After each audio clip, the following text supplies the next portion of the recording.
I always look up to him and replicate the things that he does in the court.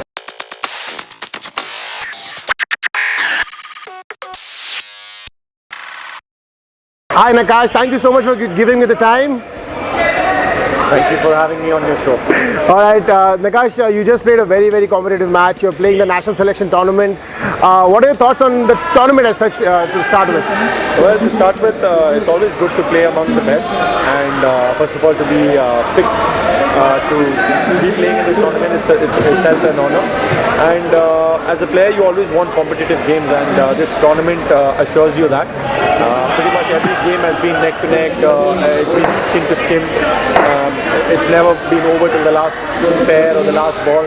So it's always fun to be a part of such tournaments, and we're hearing that we'll have this more often, and which is good news. Yeah, I mean, there's a 5-man selection committee that is in place. There are selectors watching every move of every player inside the court, and I'm sure outside the court as well. Does that put some pressure on the players, or it's just another game for you guys? Well, ideally you should be looking at it as just another game, but we're all human, and I feel like all 40 of us picked to play this tournament have come out here with their intent to put their hands up for the selection, and obviously that will bring about a little bit of pressure, and all said and done, it will be the ones that see the pressure off and hold their nerve that get picked, I believe.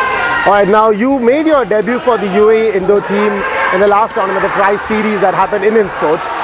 What was that experience like?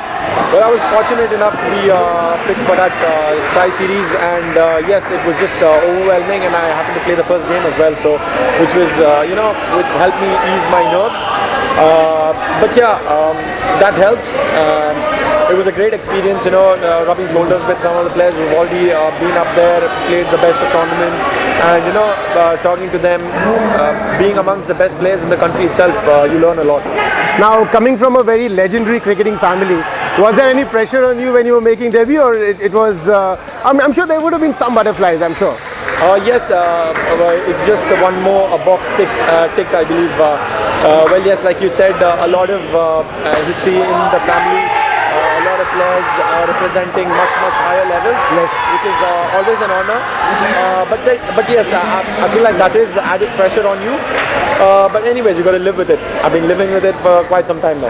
I am sure. Coming back to this particular format of indoor cricket, your cousin brother Nashwan has been part of the UAE team for quite some time. He's one of the most electrifying fielders. Does he, behave like an elder brother and share any tips with you? Well, yes, very honestly, he's the one who got me introduced to this game. Okay. And I'm really happy that he did.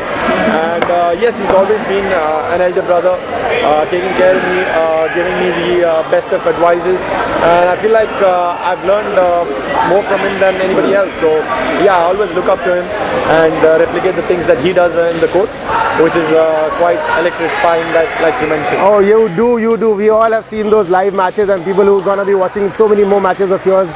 We can obviously say that you and Nash are both a couple of the most electrifying fielders up front and under the batsman's nose, to be very honest. Now, coming to electrifying fielders, who according to you, barring you both, who according to you is the next best electrifying fielder in the indoor cricket circuit? I feel like, to be fair, there are a lot, many names that I can mention, but one that jumps into my head is Arjun for sure.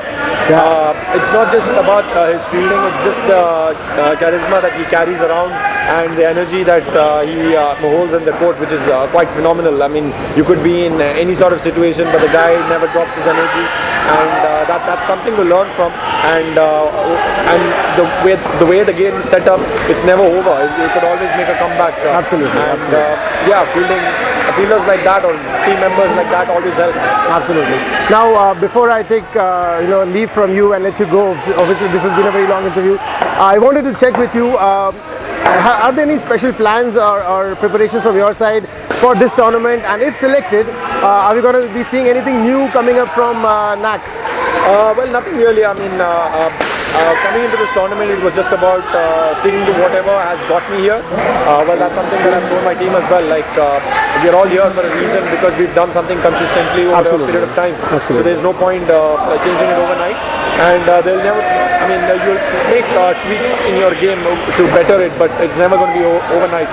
And yeah, I haven't thought too much about the selection.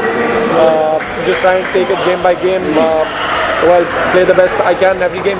Inshallah, I hope and pray and wish you all the best for the selection, and you do make that brilliant trip to South Africa in October and make us proud as well. Inshallah. Thank you so much. Thank you so much. Take care.